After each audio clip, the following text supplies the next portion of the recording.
right into this video because basic Becky is about to get less basic. Hey guys! What's good? Alright, so some of the things you're gonna need is a measuring tape. You're gonna need a hand needle. I used a regular standard hand sewing needle. You can use that regular needle, but I also recommend you getting a curved needle because when I was using the straight needle, I was getting a little bit of some finger cramps, and just to avoid all that, I think a curved needle would have helped so much. So get your hands on either one of those. Your preference. Your hand. Some of that foam material.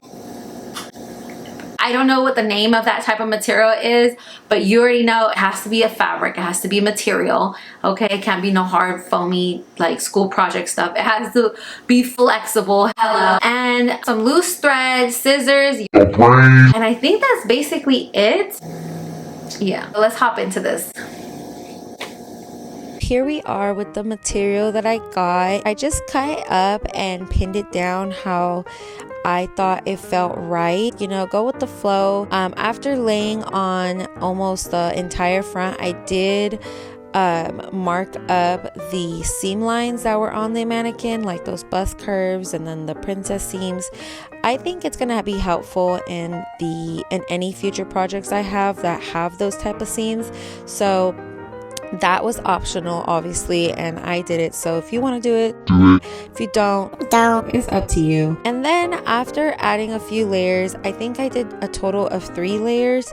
It's hard for me to remember because I did move halfway through this project, but yeah, after doing a few layers, I finally, here you see me stitching the final layer down, and it felt so good because now her bust is literally my bust size, which it just feels good to have a mannequin that I can use to do things on that has my dimensions. So that's great. I did add a little bit more on the belly area because it was not quite my size. So once that was right, I did stitch that down and did the double check on the measurements to make sure it was, and I'm so happy. I will say I bought this mannequin thinking I needed to buy a mannequin in a sample size, but for those who don't know, Buy a mannequin in your size. so when you're making clothes or patterns, it's for you and not no size 6, no size 4. Okay. If you can't get your hands on a mannequin in your size, then do what I'm doing. It's literally not that hard and it's not that expensive either. Alright guys, that's it for now. Check out the next video if you want to see how I'm going to upcycle a shirt, but that's in the next video, to create that slip for my mannequin, because obviously she out here looking like Sally or Lady Frankenstein, whatever you want to call it.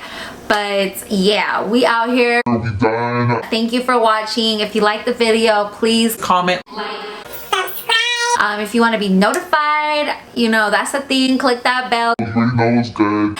And also you can follow me on Instagram at Your Queen Marissa. Let's get it right.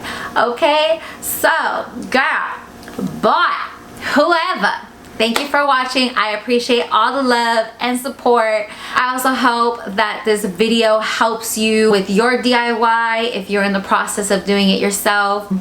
Good luck and thank you again. Mwah. Bye.